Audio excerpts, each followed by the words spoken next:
And then they also have, in terms of refereeing, every single place I've been, they have a special designated area for women referees. In Czech Republic, the head of the Department of Referees was a woman for a long, long time. And she was the only woman that was able to referee in like the, what do they call it? The first division over there. And she was famous. And because of that, it made like so much easier for women to join as referees and stuff like that, where we've only just made that step here in Australia with Kate. Hey guys, I'm Cleo and we're here with Elishka, who's in Spain right now. Elishka, would you like to tell us a bit about who you are, like your background, what you're studying, all of that stuff? Okay, so my name's Elishka, and I have a big background in football where I played, I coached, I refereed, and I'm here in Spain on an Erasmus program because I'm studying my master's in international and European law from a university in Czech Republic, but right now I'm studying in Malaga from the University of Malaga and doing international law subjects. Cool. And what qualifications do you have in reffing, like for football and futsal as well at the moment? So I have my level 3 in outdoor football, and I just have the basic qualification for futsal. So what's your background in football, like playing wise?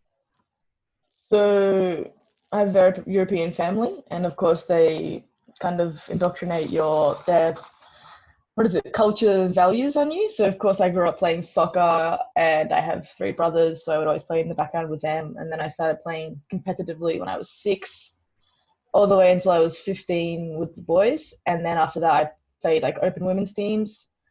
And then at a point it was getting a bit too much with reffing, and so I stopped playing like socially, like competitively. And then I started to play for the past 2 or 3 years futsal, like a men's futsal league, just casual, social, not very competitive, twice a week. And then when I came to Europe a year ago, I played for my university in London. So I played for the Kingston University there, and we won the league. It's pretty good. It's a pretty nice experience. And then I played in Sweden, just casually, like a men's futsal league as well. Like just, it wasn't like a league, it was just once a week. And then I also played in Czech Republic, just like once a week or twice a week with the men's, only men's. I was the only girl once again, Moon. And then I played here. I was playing here in Malaga for the university. They call it football sala, but it's futsal. And so I was playing as a women's team, and then I was playing for the football team, the outdoor team at the university. And then I joined a local team called El Paulo, which is like 20-minute bike ride from here. And they were in the top league in the Andalusian region. So it was quite competitive. I think the equivalent would be State League 1 in Victoria. Okay, cool. And obviously, just told us how you got into playing, but how did you get into refereeing, and what's been your experience with that so far? So when I was 14, I had a slip disc in my back. So I had a really, really severe injury. I kept playing. I was quite naive, and I thought I would be able to push through the pain. And then I realized I wasn't able to play as well as I used to and competitively. So I thought I needed to do something else because I guess it's a number of factors, like undiagnosed learning disabilities, and like I couldn't really concentrate, and I had to be moving and active, and I wasn't able to do that anymore with my back injury. So I thought I needed some way to stay involved. And my mum at the time was working for Football Victoria, and she suggested that I become a referee. And so when I was 14, it was a great way for me to earn money and stay involved in football. So I signed up with my older brother, and yeah, from there it progressed quite slowly. I was the only girl in the Western branch, and I was quite like famous because I was the only girl, so they all knew me. And for maybe 4 or 5 years, and then I was chosen to referee at a national competition because once again I was the only girl and they needed females to go there. And then I started to referee maybe 19, I was 20, 18 actually, I think it was 18. And I started refereeing the NPL league as an assistant referee for the 20s, and then slowly progressed and made my way up to the NPL division. And then the national talent pool, I was on that for 1 year, and yeah, it's been quite exciting. Yeah, that's cool. what are some difficulties you face like on and off the pitch, and what have you done to overcome them? Like especially like, you know, moving to different countries and the languages and all that. Oh yeah, the language is the big one. Because I guess when I was going to referee in London, but now I am, and there's no issue with the language there. And once again, I think probably maybe the only career where being a woman is a good thing, because they're like, we need more women, we need more representations. They kind of try to push you forward, but it's just a lot more difficult once you're in the job, of course. But so it's not too hard for me to get a job. When I was in Czech Republic, it was futsal, and I was only usually refereeing futsal like in a social league, and here it's quite competitive. Like it's very competitive.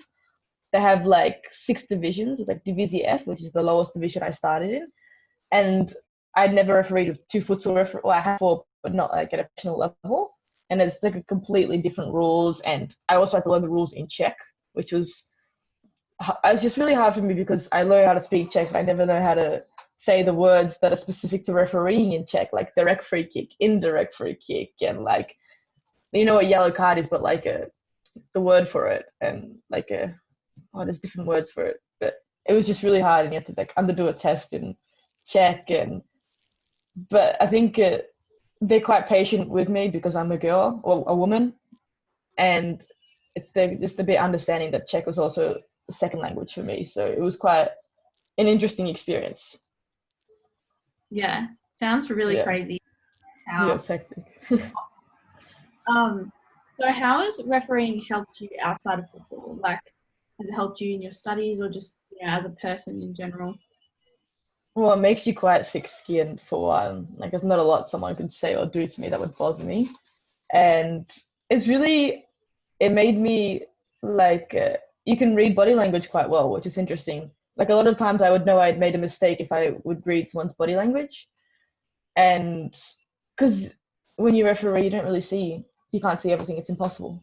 So you just see the aftermath of what's happened, and you have to make a decision on what's happened. So I can say I read body language quite well, and also you have it's a very strong link to law, because you have the rules of the game, and how you apply those rules of the game is very important throughout the match. And it's the same with law. Like you have legislation, and how you apply that to situations in life and in court is very, very similar. And it's also like I always like to think of, as a referee, you're the judge. And in a lot of those countries that I've been in Sweden, in Czech Republic, the direct translation for referee is judge. And because that's what your role is in the field, is to ensure that everything is fair and equal. And I think maybe one day, if I was to progress my career along, I'd like to be a judge as well, because I'd like to hear I guess I've always been one to be fair and just, and yeah. Yeah, that's so cool. Speaking of being overseas and everything, what made you want to go overseas, and what's it been like, you know, studying in, you know, 100 different countries like you have so far? It's been good, but I wanted to go overseas because football is just at a standstill in Australia. I feel like there's not a lot you can do about it, and the standard is quite low. Like everywhere I've been, the standard has been, well, almost as high, but like it depends the level. But everyone is a lot more passionate about it here. Like everyone you talk to that I've met loves football. Maybe they like other sports, but everyone knows how to play football, knows the rules. They sit there and watch the game, and they're quite passionate about it. And it's like, from all the places I've been, they're so advanced. For example, a lot of women here play football. Like if I was to go to Australia, there's all these different sports, swimming, netball, hockey, but a lot of women have played football at some stage here in Europe. And then they also have, in terms of refereeing, every single place I've been, they have a special designated area for women referees. In Czech Republic, the head of the Department of Referees was a woman for a long, long time. And she was the only woman that was able to referee in like what do they call it? The first division over there. And she was famous. And because of that, it made like so much easier for women to join as referees and stuff like that, where we've only just made that step here in Australia with Kate. But it's the same in Sweden. Like they understand, there's a lot more understanding, there's a lot more experience. It's like 50 years more experience in the field. So that's why I left. And there's so much like I mean, of course you get sexism and racism everywhere in the world, but it's so much more ingrained in Australia. A lot of people are always surprised about that because we're a country full of immigrants. But I think in this field as a referee, you see so much more sexism and so much more racism than you'd ever see in a different field, I guess.